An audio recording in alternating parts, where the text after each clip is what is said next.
Hello, everybody. Welcome to the first Trax Talk. We'll be covering all national sports here, giving you our insights on what's been happening in the NFL. But first, let's introduce ourselves. I'm Elijah Fawcett, and when God put me on this earth, He put me on it to cover sports. Giants fan, Lakers fan, Braun fan. Let's rock.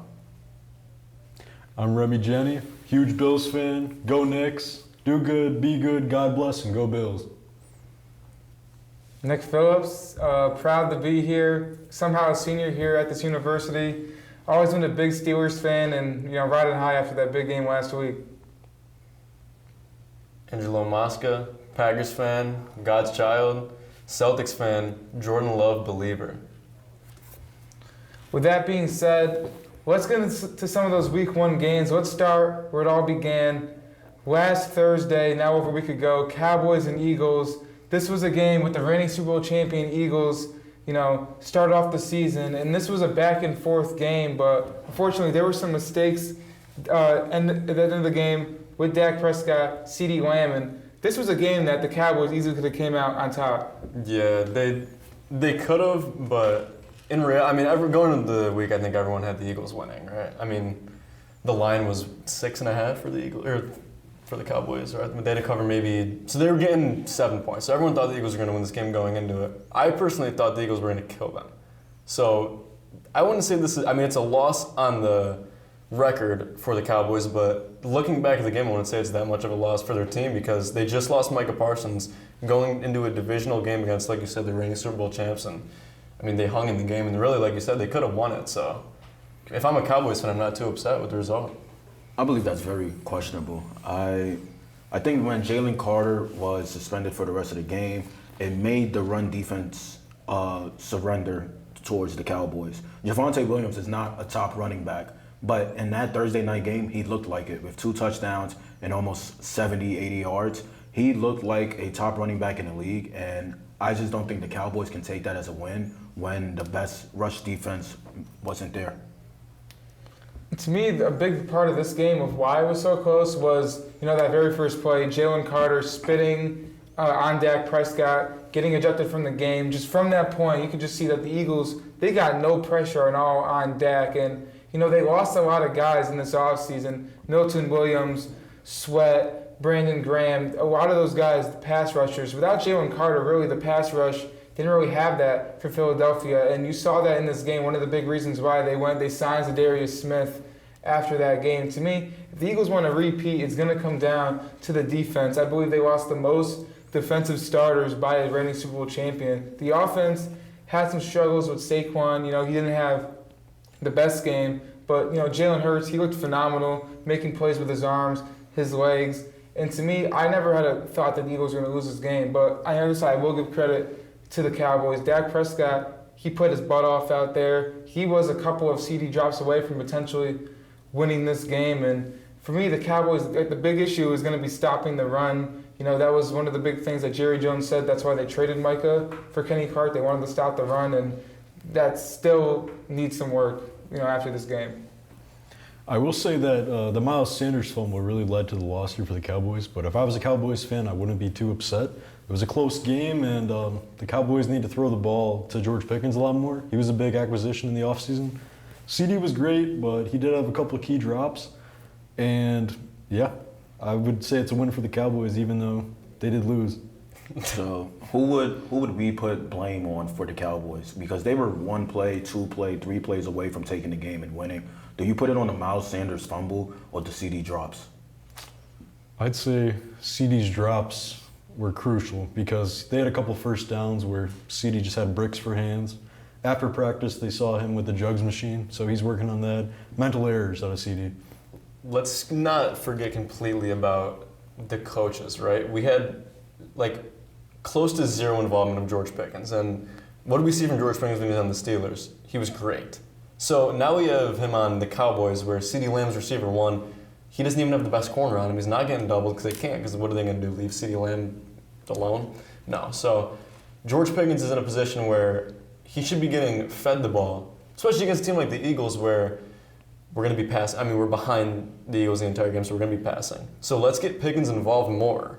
I don't see why not. Like I said, in Pittsburgh, he was receiver was he receiver 1 in Pittsburgh? Yeah. Yeah, and he was great. And he was playing with Justin Fields and Russell Wilson. I would argue that Dak Prescott's better than both of them. I don't see why George Pickens shouldn't be going for 100 yards a game. I mean, maybe that's excessive, right, over the whole season, but at least that game specifically, opening up the year, setting the tone, I would say the coaches need to get George Pickens the ball more. One thing I will say is that the Dallas defense did lock up the receivers of Philadelphia. A.J. Brown only had 1 catch, I believe, for about 4 yards. And Devontae Smith had a few catches, but it really was not what we've seen out of the Eagles with a high passing offense. They ran the ball a lot last year, but every time Hurts threw the ball, it went deep. And yeah. Anything else?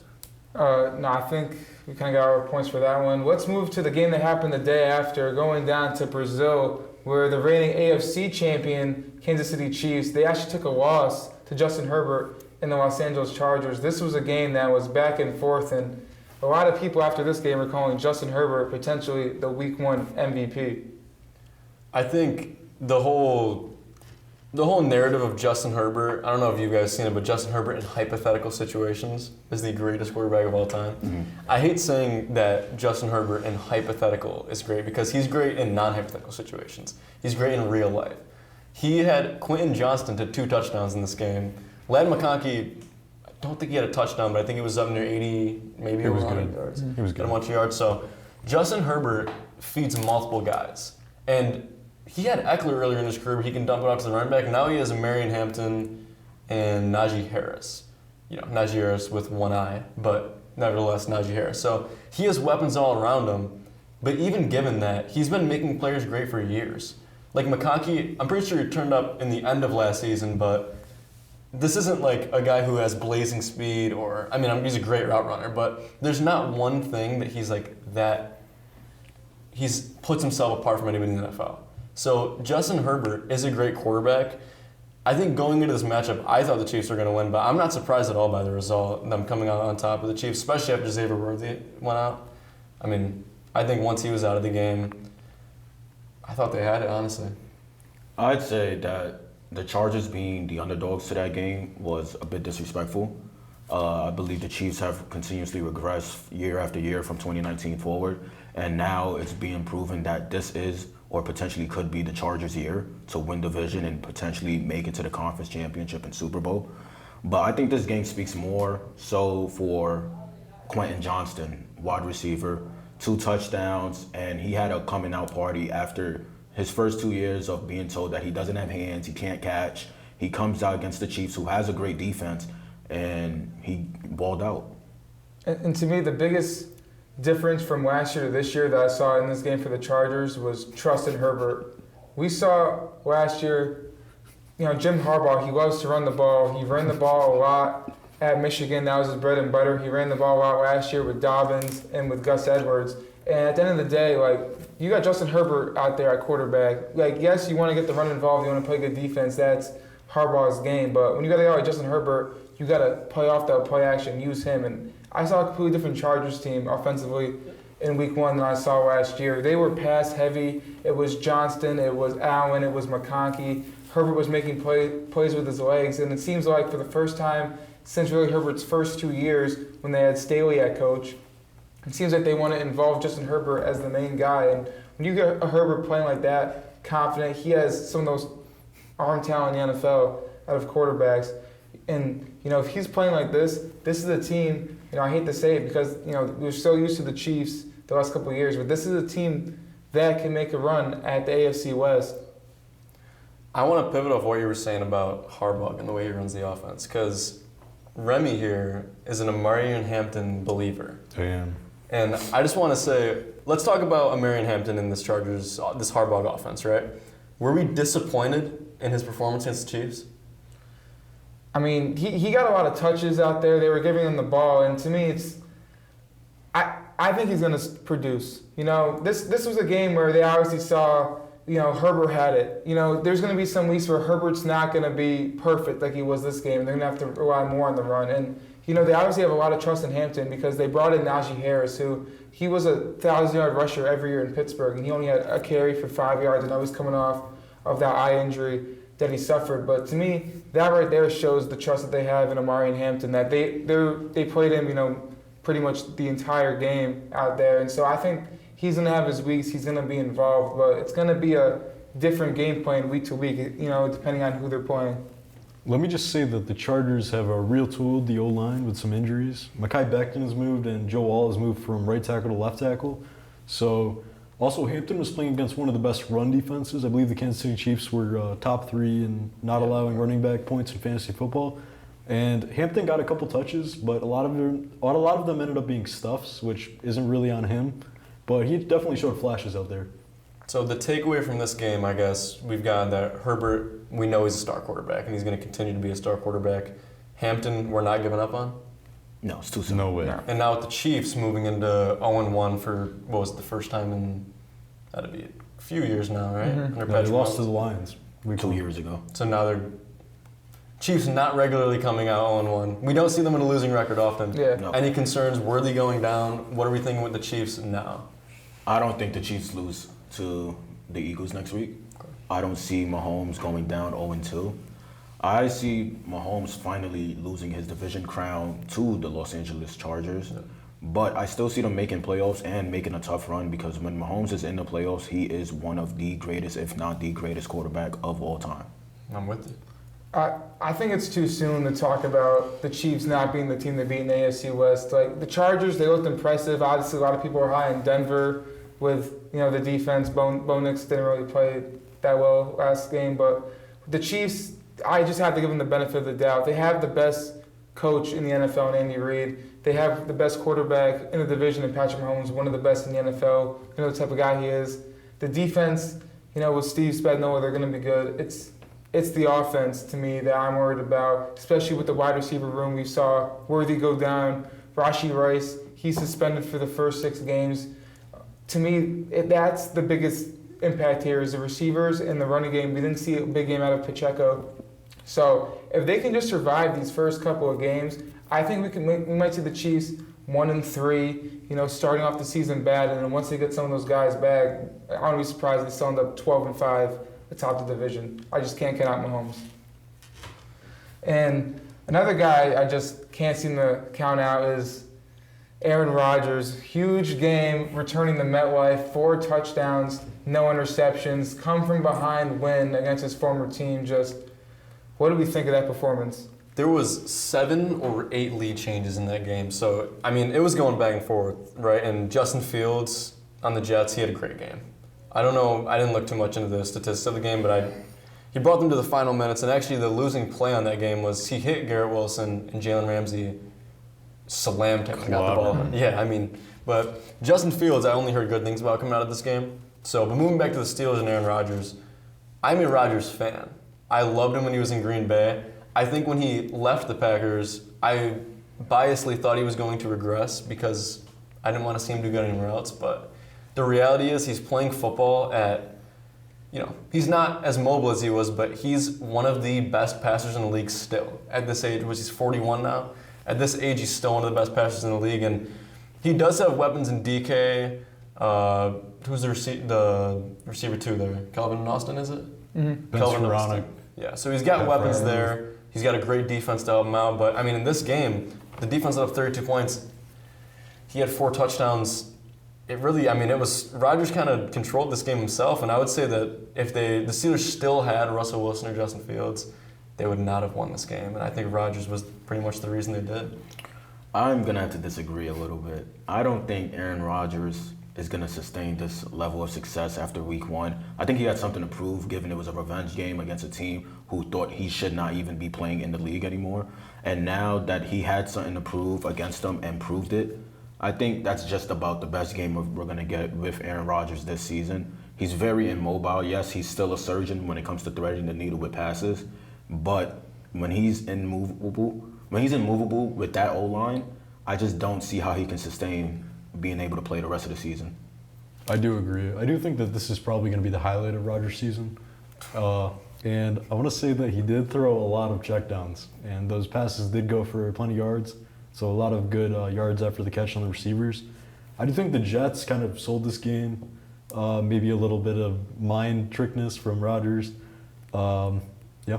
This is clear, like not liking Aaron Rodgers' bias. He's 41. He's No, coming out here passing I for don't- 4 I like touchdowns Rodgers. and no picks. And given that it's the Jets, and the Jets aren't great, but they do have weapons on defense. They do have Sauce Gardner. Do they still have Quentin Williams? They do. Yeah. They do. So it's not like they're not going to have, they have good D linemen. They have a good corner. I'm pretty sure they have good safeties too. I'm not sure. Pretty sure they do. Name their safeties. I don't know their safeties, but I'm pretty sure they have good safeties too. Either way, regardless, he's facing Sauce Gardner in coverage. He's getting rushed by Quentin Williams. It's not like he was facing a bunch of nobodies. He did this against a good defense. Good defense. Not great, good. And to me, the biggest thing about this, like, I'm a Steelers fan, so obviously I've watched them for the last 10 years. The last 5 years, this was a game that they would have no shot at. The defense was playing this poorly. They weren't not able to establish a run game the entire game with Jalen Warren. This was a game that they would, quite frankly, gotten blown out in a couple years ago. Aaron Rodgers won them that game, and to Eli's point, I don't know yet if that was because he's had he was playing against the Jets. He wanted something to prove. I don't know if it's going to be a season-long thing. But to me, just the decision-making looked great. He was making no mistakes. He was hitting his open receivers. And he looked very comfortable in this Arthur Smith offense. And to me, with the Steelers, you don't need Aaron Rodgers to be an MVP candidate out there. You just need him to be above average. And this team is going to compete. We've seen it with Kenny Pickett, with Mason Rudolph, making the playoffs because of the defense. If you get Aaron Rodgers just playing around the top 10 QB, this is a team that's going to have the confidence to be any team in the NFL. And I feel like this is the most confident I've been in this team since they've had Antonio Brown, Big Ben, Le'Veon Bell. But one thing I want to point out is on the other side. I watched Justin Fields last year. He started 6 games with the Steelers. He looked completely different this game. Like, obviously, we know Fields, he's mobile, he's going to use his legs, he has the deep ball. But the biggest problem with him was being a professional quarterback, going through his progressions. His first read's not there. How does he find a second read? Rolling out, hitting a man on the run. And he was doing all that today. He was phenomenal. And I can't say enough about how good Justin Fields looks. I don't know if it's just, maybe a revenge game for him as well against the Steelers. But, Aaron Glenn said that they want to run the ball. They want to run with Breece Hall, then have Justin Fields come off of that using his legs. And I honestly feel like the Jets may have had a big bargain with this Justin Fields contract after that game. I think the double revenge game back and forth, like you said, was really entertaining to watch. And I think Justin Fields and Aaron Rodgers are both quarterbacks to watch this year. Just saying. I think we should move to the Titans visiting the Broncos. That game, to me, when I was watching it, it was just, oh my God, there's so much to be concerned about on both sides. Bo Nix looked terrible. Cam Ward didn't look great to me, but he has a lot less help than Bo Nix does, I'll say that. But what is your guys, let's go to the Titans first. What is your guys' takeaway from that game, Cam Ward-wise? Honestly, I thought Cam Ward actually looked really good, and his receivers were responsible. He did say that he didn't want to blame any of his receivers and that he would throw an interception and he was not going to be blamed for that. But you could see Cam Ward's father in the stands was actually very upset because the receivers were dropping the ball. And Cam Ward looks like the number 1 overall pick. I don't know if he looks like the number 1 overall pick, Couldn't but say. he had a good game. Unfortunately, he doesn't have any legit wide receivers, and it showed throughout that game because time after time, while Bo Nix was struggling, the Titans could have taken advantage and just blown out a lead if they had a receiver. And unfortunately, Cam Ward doesn't. So it looks like the Titans are going to be the Titans again. We're getting into Calvin Ridley disrespect right now is what we're doing. Calvin Ridley, while he is old, he's regressing. Saying he has no receivers is a stretch. He did sell. Well, excuse my language, but Tennessee Titans is where wide receivers go to die. And unfortunately, his career is ending. And so it shows. And unless the Titans can get Cam Ward a wide receiver 1, I don't see them winning more than 3 games this year. And did we forget about the addition of Tyler Lockett to the Titans? Another receiver. 2 veterans. 2 veterans whose careers are unfortunately going to the end. The tight end Chig Owanero. Chig Okonkwo looks pretty good. To me, in this game, when looking at Cam Ward, it was, the stats won't show, the true performance. The stats were a lot worse, in my opinion, than how he played. He, like you said, was getting no help out there. The O-line, which they tried to improve the offseason, getting Kevin Zeitler, a big contract to Dan Moore at left tackle just looked terrible. The receivers, ton of drops in this game. And, I might go on a little bit of a rant here, but Brian Callahan, I am done with him after that post-game press conference where he didn't know that one body part equals 2 feet. That's ridiculous. You're a head coach. That was a big chunk play to Dyke where that was clearly a catch. He didn't challenge it because he didn't know the rule. That is just unacceptable. To me, with Cam Ward, I was impressed by Cam Ward. He had a lot of adversity in this game. He was playing quite literally probably the best defense in the NFL in the Denver Broncos, and he still looked pretty good on the tape. So for me, I think Tennessee should be confident in him as their QB, but I think they have a lot of other work to look at on that offense. Now, with the Broncos side, right? In one word, I'm going to go around the table. One word to describe Bo Nix and how you should feel about him going into the rest of the year. 2 words if you have to. Bo Nix. That's the 2 words? Top 10. I'd say confident. I'd say for this game, uncomfortable, but for overall, just fine. Yeah. Overrated. What makes him overrated? What makes him overrated? He had a great season last year. I would say that. But he has so many weapons and the best defense in the NFL that he should be going farther than he is, and he should be playing better than he is. I know the defense isn't, actually out, like he doesn't have can't throw to the defensive players, right?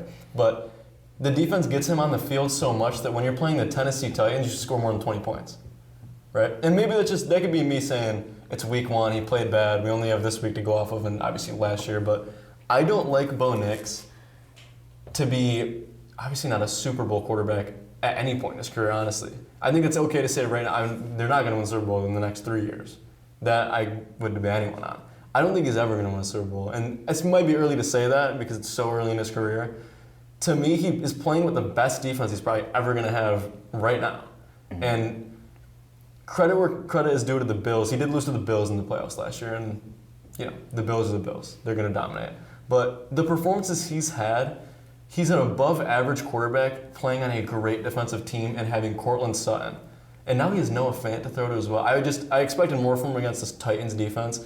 He can prove me wrong for the rest of the year. For right now, to me, he's overrated. That may be biased as well because I have him in fantasy and he sold my game. So, for me, I'm not going to panic yet on Bo Nix. We have to remember last year, those first 2 games against Seattle and Pittsburgh, they started 0-2. He didn't really look that good in either game. But the thing with him is he finished the season strong. He got more confidence as the season went on. And with Sean Payton, just one of the best offensive minds in the NFL, he has all the confidence in the world in Bo Nix. I feel like, they're going to keep, being aggressive with Bo Nix. And to me, the biggest issue in this game for him was, we saw last year he loved to use his legs. People didn't really know he had that type of speed, throwing out the pocket. The Titans, that was their game plan. They were trying to take that away. And to me, that was part of the reason why Nix had those 3 turnovers. And, I think it's too early to panic on Bo Nix, but I think he's going to bounce back this year. And he's in a great situation, with Sean Payton, with the great defense, added playmakers on offense. I'd like to see how he looks this week versus the Indianapolis Colts before I fully start to, hit a little bit of a panic button on him. I'm with you there. All right, moving on to 2 AFC juggernauts that just faced off on Sunday night, the Ravens and Bills. I'm going to let Remy start here as the Bills fan. All right, starting off in this game, I think Lamar looked great, and Derrick Henry absolutely dominated the Bills. They had no plan to stop him. The Bills' safeties played very questionable. When Henry hit the gap, he was gone. It looked like Tyler Rapp was almost scared to tackle him. I know he got injured a couple years ago trying to tackle Henry, so he might be in his head a little bit about that. Common problem around the NFL. After halftime, the Bills started to come back. They were down by 15 with 4 minutes left. A crucial fumble by Derrick Henry. Shout out to Ed Oliver. I know he's hurt this week, but it was recovered by Terrell Bernard, and the Bills did get the ball back. They did score. They did play some good defense there at the end, and they did get the ball back. Finally got the field goal up. They did win the game, even though everybody wrote them off. So without looking into too much individual stats in this game, because you can go on. I mean, Derrick Henry, Lamar, Josh Allen, Keon Coleman, Zay Flowers, everyone had a great game. Mm-hmm. I mean, everyone's success, but a lot of great games around from everyone. So without getting into the individual stats, take these 2 teams as just the individual teams themselves. Who do you see going farther in the playoffs this year? The Buffalo Bills. The Bills. I believe, is it Jim Harbaugh? It's Jim, right? John. John, yeah. I believe he's washed. As a playoff coach, this is too many leads that he has choken in the past 2-3 years. It's clear that his clock management is not as good as it used to be, and it's okay for him to have regressed and understand that the time has passed. But for them to win a Super Bowl, I don't see how he can win when you're taking out Derrick Henry with 4 minutes left on a drive that you needed to get a first down in. And now you're relying on your RB2 and Lamar to hopefully break a scramble and get 20 yards on a first down. When in reality, you could have just iced the game by relying on who had 180 yards, Derrick Henry. But he did fumble when he had the ball. He was given the opportunity to ice the game, and he let go of the ball. That was just a really good defensive play rather than Derrick Henry fumbling the ball. He reached, poked the ball out, and it just came out. But I'm with you. 2 drives before, the game could have ended if they just got the first down or if they played more aggressive. When it was a 4th and 2, they decided to not go for it and give the Bills the ball back, which is what gave the Bills the win. For me, even though I'm impressed by the way the Bills came back in this game, I think the story of this game was about the Ravens and negative aspects of the Ravens, and that's why I agree. The Bills, to me, look like they're going to go farther in the playoffs. Just quite simply for the Ravens, this was a disaster 4th quarter, and some people can chalk it up as it's just one game, but to me the biggest thing is these are reoccurring problems that we've seen in the past. The double-digit blown leads, we've seen that week 2 last year against the Raiders. We've seen that multiple times under John Harbaugh. That this team, even though they questionably have 2 of the best runners of the football in the history of the NFL with Lamar Jackson and Derrick Henry, I just don't understand how you blow so many leads. Now, this may be looking too far into it, but I actually think that the Ravens are going to end up going farther than them for one specific reason. And it's that Patrick Mahomes, with my predictions is how the NFL season is going to turn out, Patrick Mahomes is going to end up facing Josh Allen before he faces Lamar in the playoffs. I think Josh Allen will never get past Patrick Mahomes in the playoffs until Patrick Mahomes is out of the league. And it's a joke, but it's not, because how many times, is it 3-0 against Mahomes in the playoffs? 4-0 against Josh Allen in the playoffs? Pat Mahomes is the best quarterback in the AFC, probably in the NFL, until somebody can beat him in the playoffs. He wins, not only does he win in the regular season, he wins when it matters, and he's the only one in the AFC that wins when it matters. I think only Burrow has ever beat him, and then Burrow went into the Super Bowl and Tom Brady. Yeah. Well, obviously he's not. Tom Brady. He's an old man now. Active AFC. So I think that the way the NFL season is going to pan out is the Bills are going to end up having to face the Chiefs because the Chiefs aren't going to win their division. So the Bills are going to meet them in the playoffs. Mahomes is going to do what he does. I think Lamar is actually going to take out Mahomes, though, in the championship this year, and I can see the Ravens in the Super Bowl this year. That's one of my teams I got. I had the Ravens before the season started in the Super Bowl, as the winners of the Super Bowl, but I don't want to overreact too much to week 1, but they just reoccurring problems. It's like, how do you not address this stuff? Even like the secondary, there was a huge problem last year. They bring in Jair Alexander, him and Humphrey, Hamilton, and it was just awful. Jair Alexander was getting picked on by Josh Allen, and it's just like the same problems over and over again. I just can't trust the Ravens because of that. So we got 3 of 4 we're saying in Buffalo. Makes it farther than the Ravens. That where we're at? Yeah, I would say the Bills are probably going to go further than the Ravens because the Ravens in the last 5 years actually have the most blown leads. And, John Harbaugh, he's a very experienced coach, but he just keeps messing up these games somehow. Yeah. Now that the offense has Derrick Henry, the defense just added Jair, who, we might talk about as being washed. But, burnt toast now. he's a household name. And they just drafted Malachi Starks. You got Nanabi on the defense. You got Matabuke. Hamilton. Kyle Hamilton, yeah. He almost came up with a game-clinching play there where he almost blocked the kick. Yeah. That was a little messed up by Deion Walker, the Bills' defensive tackle, was playing offensive line. For the PAT. Yep. We see that kind of often around the league, though. The big guys on the special teams line. And he's never done it before, though. So I don't know why he was out there. Couldn't tell you. No experience. Let's move on to Monday Night Football. Okay, this was, to me, one of the better games of the entire week. In the first half, it was kind of a disappointing game because I'm not going to lie, I thought it was going to be a higher scoring game than this, just given that the Vikings defense is good, but I think in these like division games, I don't know, I always see them as being higher scoring than 27-24. But what is the takeaway for, let's say the quarterbacks, right? Let's go to J.J. McCarthy and Caleb Williams, right? Caleb Williams coming into his second year, as well as McCarthy, but McCarthy's up. Or is Caleb Williams third year or second? Second year. McCarthy as well, but he was hurt obviously all that. So this was his first actual game. Let's start with Minnesota and J.J. McCarthy.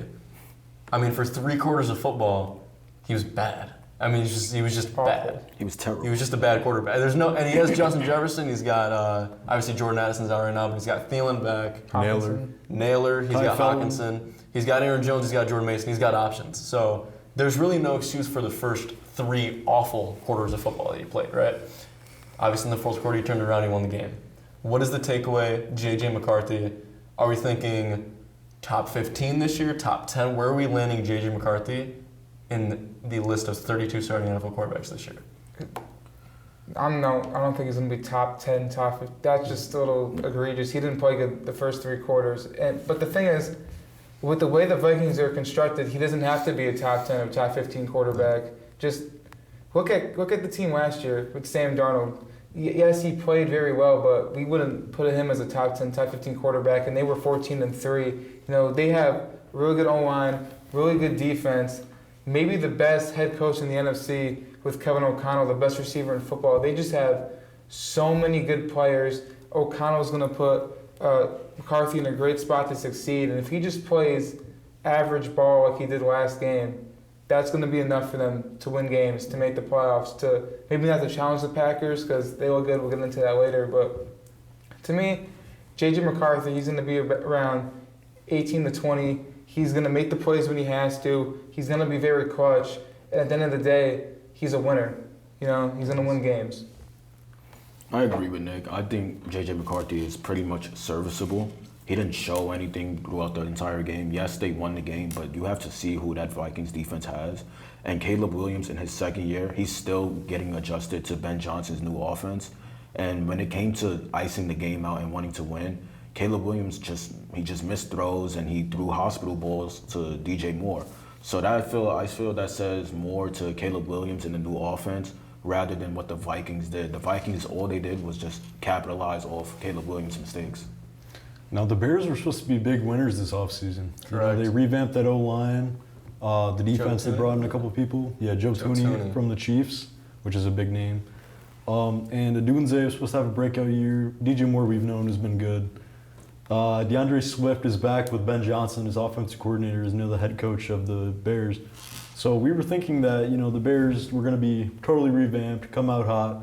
But to lose like that to the Vikings with J.J. McCarthy was no NFL experience, I mean, it just tells you the story. And I know Brian Flores has done an absolutely amazing job with the Vikings defensive line, Vikings defense as a whole. But the Vikings have lost players on their defense, and Brian Flores has come through and continued to show an amazing defense. I think Caleb Williams, obviously he's got Ben Johnson now, right? He's got one of the best offensive minds in the league. So he's gonna improve this year from what he was last year. But it's not like he didn't have the weapons last year to be good, and he wasn't great. He had DJ Moore, he had Rome Odunze, he actually had Keenan Allen as well. He wasn't great. I'm a Packers fan, I'm going to be biased. The Bears still suck, and the Bears are going to suck for a long time. Didn't see much out of Loveland either. I don't know. I feel like, yes, they lost this game, but just last year was a dumpster fire. Matt Eberflus is horrendous. Thomas Brown was the interim head coach. They just, that offense was just horrible the whole year. But to me, the Bears looked more competitive in this game. To me, the biggest problem wasn't necessarily Caleb Williams. It was more, I didn't really like how Ben Johnson coached at the end of that game. And, we're talking about the Bears offense, but let's talk about the Bears defense. McCarthy scored 3 straight touchdown drives. Like, the Bears defense just kind of gave up at the end. We saw some blunders by Ben Johnson, especially when it came to kicking it deep. Then the runner ran it out of the end zone. You essentially lost a 2-minute warning, lost a stoppage of play. Like, that was terrible. You either got to kick it out of bounds there through the end zone, onside kick. You just can't have what happened. And to me, I think the Bears, they're still going to improve. I'm not fully out on the Bears because they looked really good through 3 quarters of play. And I think at the end of the day, we're kind of underrating the Vikings. Like, this team was 14-3 for a reason last year. You can make the argument that they got better with some of those, players they brought in on the offensive line, the defensive line, like Javon Hargrave, Jonathan Allen. I think the Vikings are a serious team, and I think the Bears will be improved, but I think, we're a year away from maybe having them as a playoff team, but I could still see them winning more games than last season. I think an underrated addition to the Vikings was Jordan Mason. Aaron Jones is getting old. He's still great, but he's getting old. I think that got overlooked. Jordan Mason, adding him to the Vikings, already great roster. I think that was phenomenal in the offseason for them. That covers pretty much everything highlights in week 1 that we were interested in talking about. Moving to week 2, Thursday Night Football, I'll do the honors of saying Pack is back. Before we even get into it, the Packers versus the Commanders in Lambeau Field. We saw domination from the Packers defense for 2 weeks straight now after just doing it to Detroit again against Jaden Daniels and the Washington Commanders offense. Adding Micah Parsons was obviously a massive weapon on the defense. But what do we think now? Let's compare the Packers now with Micah Parsons to them before. Are we considering the Packers a Super Bowl threat, a playoff contender, or just what they were without him? I think it's too soon to call them a Super Bowl threat. They faced the Ben Johnson-less Lions, where Jared Goff dumped the ball off to Jahmyr Gibbs 10 times for 30 yards. Clearly, that offense needs a lot more to work on. And now they face Jaden Daniels, who's been to start the season. It's kind of looking like he's going to fall into the sophomore slump that C.J. Stroud fell into. And now with them losing Austin Eckler, I feel he's losing a reliable receiving back. I do like Jacory. I do love the Debo move. But the Commanders they're gonna make the playoffs. They're gonna be a good team. But when it comes to going far in the playoffs, I just don't see it happening. So I feel it's too soon to call the Packers a Super Bowl threat until they beat somebody like, let's say, the Eagles, the Chargers, a team where people are actually predicting them to make the Super Bowl. They do have the Eagles on their schedule this year. Yeah. So I guess we'll just have to wait till then for you. What about one of you guys? Where do we got the Packers at? I think I have to put them in a Super Bowl contender. To me, I felt like last season, before the season started, that they were gonna, be a Super Bowl level team. And you can, when this, I just feel like Jordan Love just never really looked right last year. He got injured in week 1. He had another injury midway through the season, and it just seemed like he was kind of playing hurt. LaFleur wasn't as confident in him as we expected, and he just ran the ball with Jacobs, and the offense just wasn't really that good last year. It was very inconsistent. We saw that in the playoffs.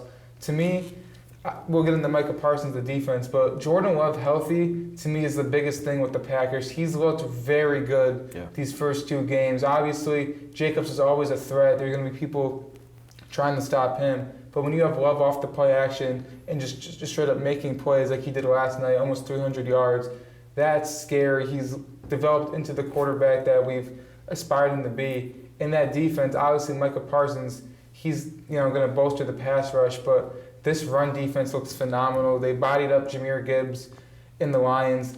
Last game against the Commanders, they only averaged 2.6 yards per carry. That's just, the defense looks phenomenal as well, just all around. The Packers look scary, and I think that besides the Eagles, there's not really a team that stands out in the NFC, and so I definitely have to put them as a Super Bowl contender for that. I'd land them right in the same spot. I think Josh Jacobs just went for the franchise record for rushing touchdowns in consecutive games. Now Jordan Love is for a franchise record. He's going for most games with a touchdown and no interceptions consecutively as a Packers quarterback, and he's coming after Rodgers' record. And Aaron Rodgers was known for stuff like that. He has the best tight end to interception ratio of any quarterback all time, best pass rating of any quarterback all time. So the fact that he's coming for one of his titles says a lot about Jordan Love. He's got to stay healthy. That's a big, that's going to be pretty much the deciding factor of the Packers season, I'd say. Malik Willis is their backup. He's good. He's not going to get them to the Super Bowl. Love might. Remy, for you, let's talk about the Commanders. Jaden Daniels coming into his sophomore year. Are you worried about a Jaden Daniels sophomore slump? Does this game make you think anything differently now that he's faced a good defense and we saw him kind of struggle? What's the Commanders for you? I do think that Jaden Daniels struggled because the Packers defense is one of the best in football. And Jaden Daniels, you have to think about, he's got some new weapons. Obviously the coaches are the same, so I do think that he will remain good. He also got Laramie Tunsil protecting his left side. And, we'll have to see what happens with Daniels, but he still remains a dual threat. He can throw the ball deep. He can run it. He can make crazy plays with his legs. But I do think the Packers this year will end up winning the division. I think if the Lions go down this year. I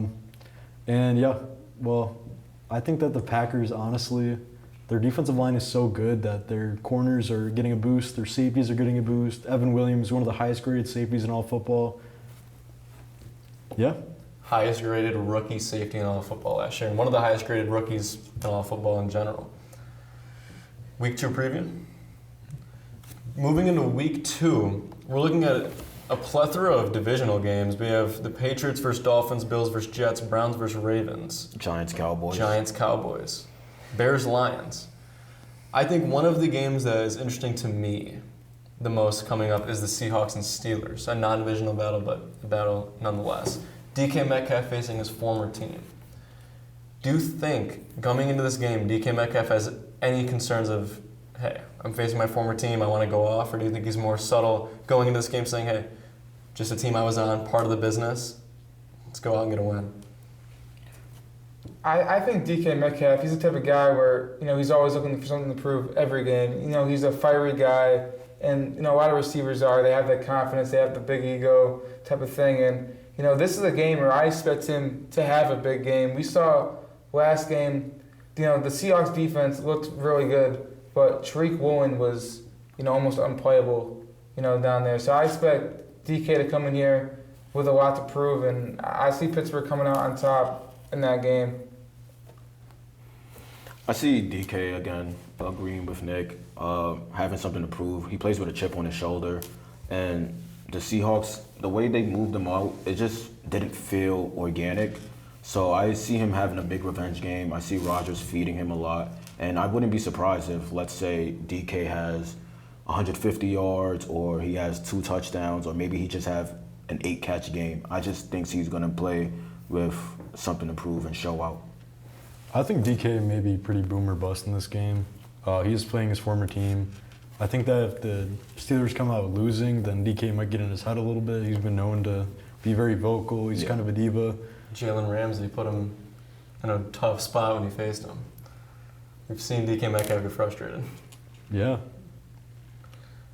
I was gonna say I feel like this is gonna be a lower scoring game though. Like Yeah. The Seahawks offense didn't look good last week. I expect the Steelers defense to play better. To me this is 2 teams with good defenses. We know the Steelers defense looked kind of off last week. I want to expect a huge game out of these quarterbacks. Let's talk about the Giants going to Dallas and facing the Cowboys. We're going to let Elijah take over on this game, but I just wanted to say a question leading into this game is this a battle for 3rd place in that division, or is there more to this? This is a battle for 3rd place. Yeah, it is. Yeah. And that battle is between the Commanders and Cowboys, because the Giants are going to come out and they're going to show out. Russell Wilson had an off week 1, and it's all right. It happens. It's his first off. It's his new offense with Brian Dable. He looked rusty. Our O-line is terrible, but it's okay, because guess what? This is a interdivision game, and we're not going to go down 0-2 to this team. And if Russell Wilson plays bad, then the Dart Night cometh. We have Jackson Dart to come off the bench, and he'll finally show out. And then we have Malik Neighbors as our wide receiver 1. I feel like it'll be hard to the Cowboys to stop him. And with D.O. Johnson as our tight end, we saw what Dallas Goedert did against the Eagles. Clearly, the Cowboys don't have any serviceable linebackers, so all we have to do is keep throwing the ball underneath, and I think we'll have a manageable game. So moving away from a biased standpoint, what do we think about this game in the battle for 3rd place for that division? Honestly, one thing I want to talk about is Cam Scatterbo's longevity. He's one hell of a player. He'll play hard, but the question is how long will he play? Mm-hmm.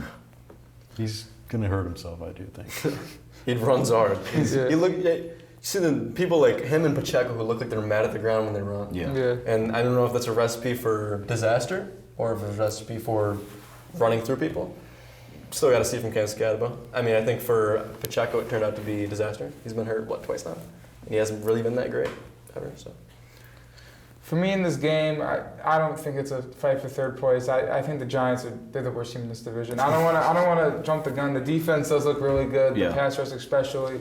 But dude, this offense, it's bad. Like outside them weak neighbors, there's really not any weapons. The running game didn't look good last week. The O-line's inconsistent. And for me, I know the big story is going to be about Russell Wilson. Obviously, Dable was kind of non-committal with him after that game against the Commanders. But to me, even if the Giants lose this game, even if they're embarrassed, the worst thing you could do is just throw that Jackson Dart out there. He's going to get killed. And you don't want to ruin his confidence 3 weeks into his rookie season. You have to be patient with him if you truly believe that this guy is the successor and the guy that's going to make your team great again. You have to be patient with him. Now, I'm not saying don't throw him in at all this season, but it has to be a timely thing. You can't rush him because then he may never pan out. So to me, the Giants offense, it's just, they haven't scored a touchdown 3 straight week ones. I'm just done with them. I agree. I don't think we should just throw in Jackson Dart into the fire. I believe if the game do get out of hand, say it does, and we're down 3-4 scores,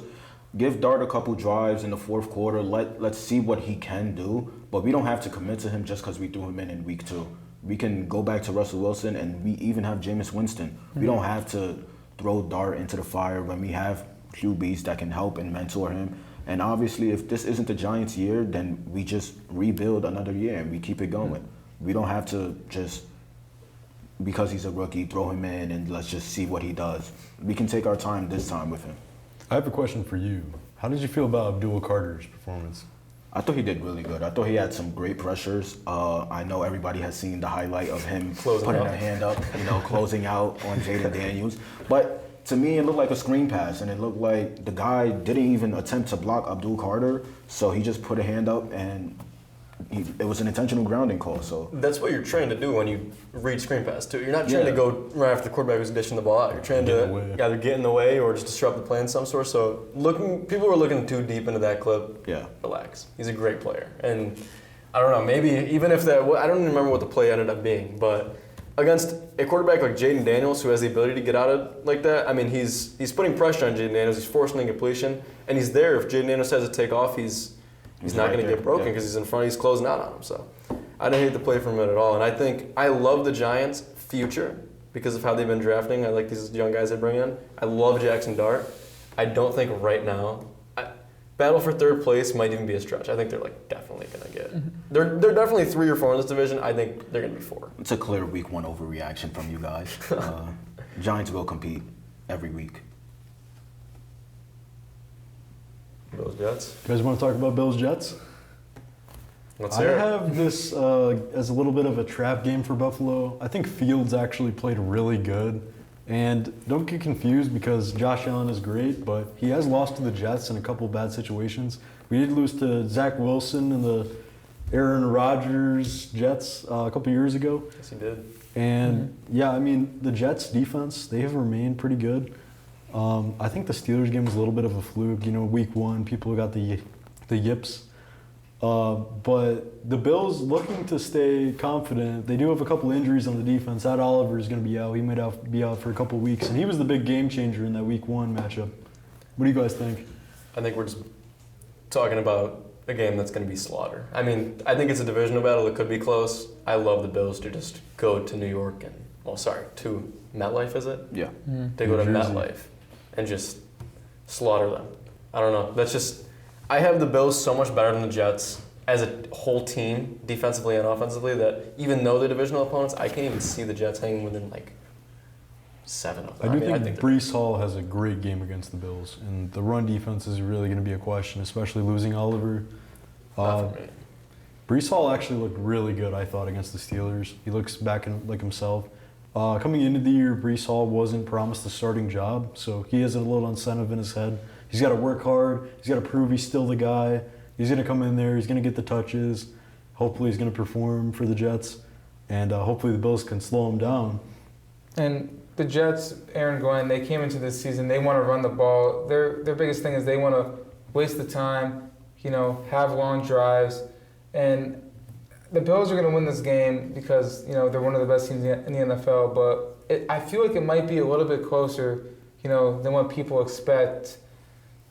a 7-point win, 1-possession game potentially. I have to go with Josh Allen to win the game, but I think we kind of underrate the Jets as a whole because of last year. Because before last year, we looked at this team as Rodgers was the missing piece. They have a great defense, players on offense, and you kind of forgot about that because of how bad last year was. But they retained pretty much that entire roster. And with the way Fields looked, he's not that bad. But I don't expect him to play MVP ball every week. And I think this is a game that 24-18, 24-17.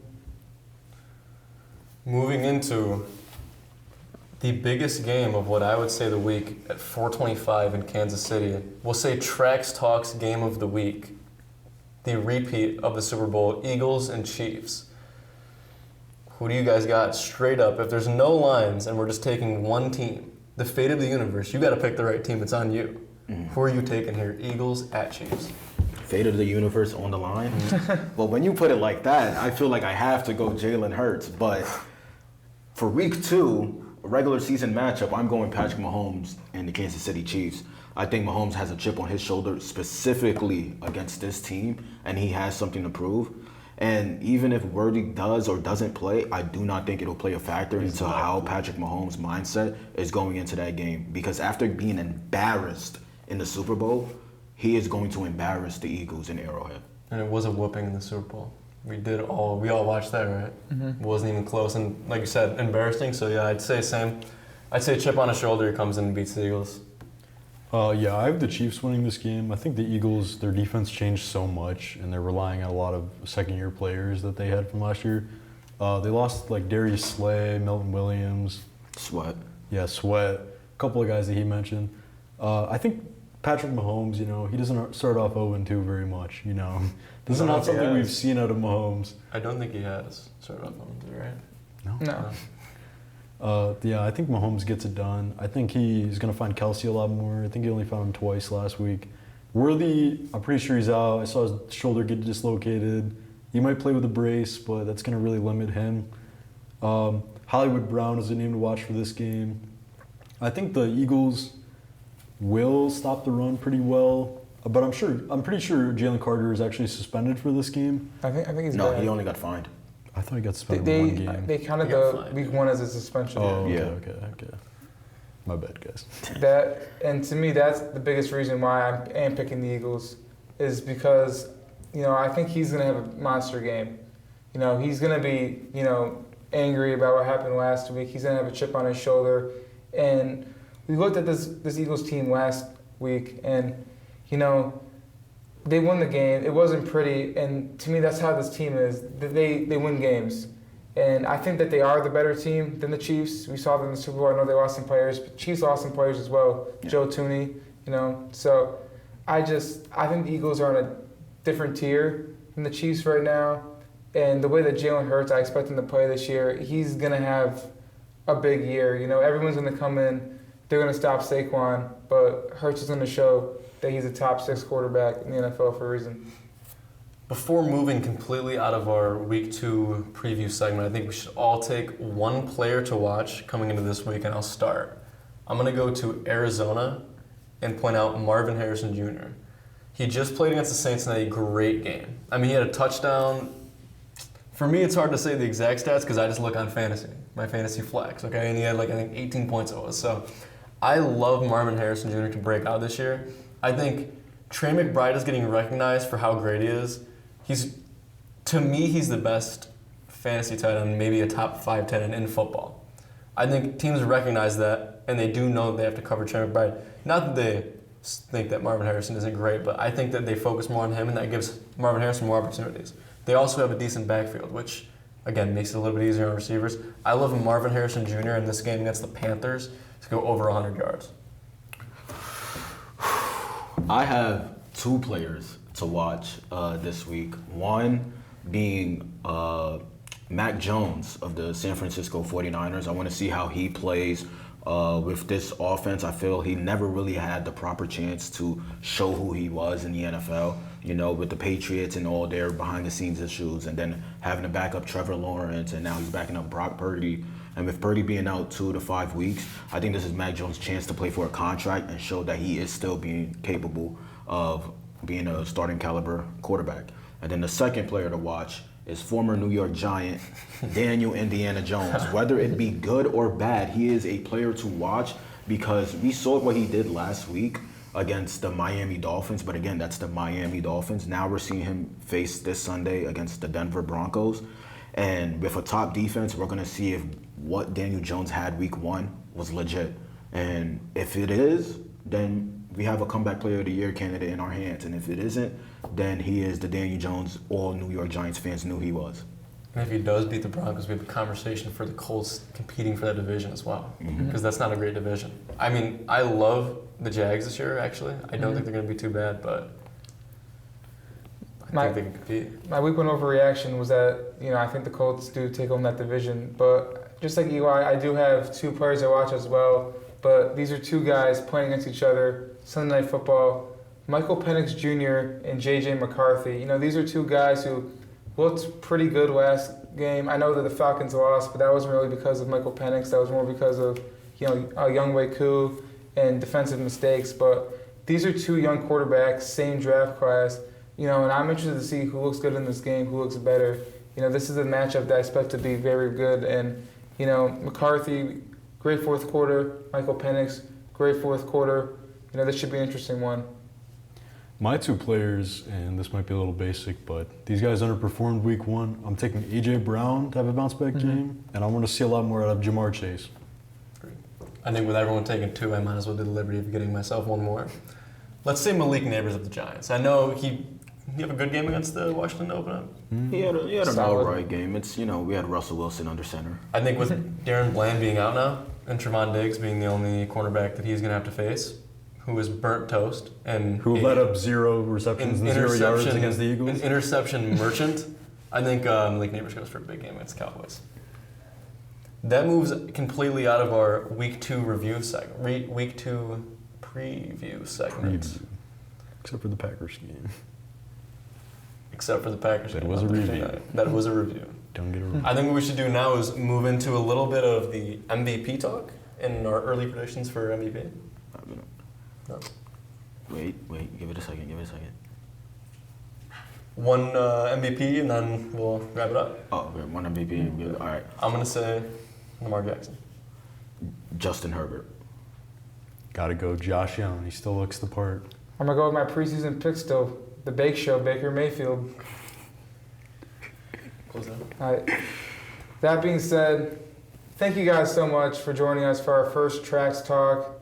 Make sure to check us out on social media, Utica UTV. And always remember to fear the moose. Woo!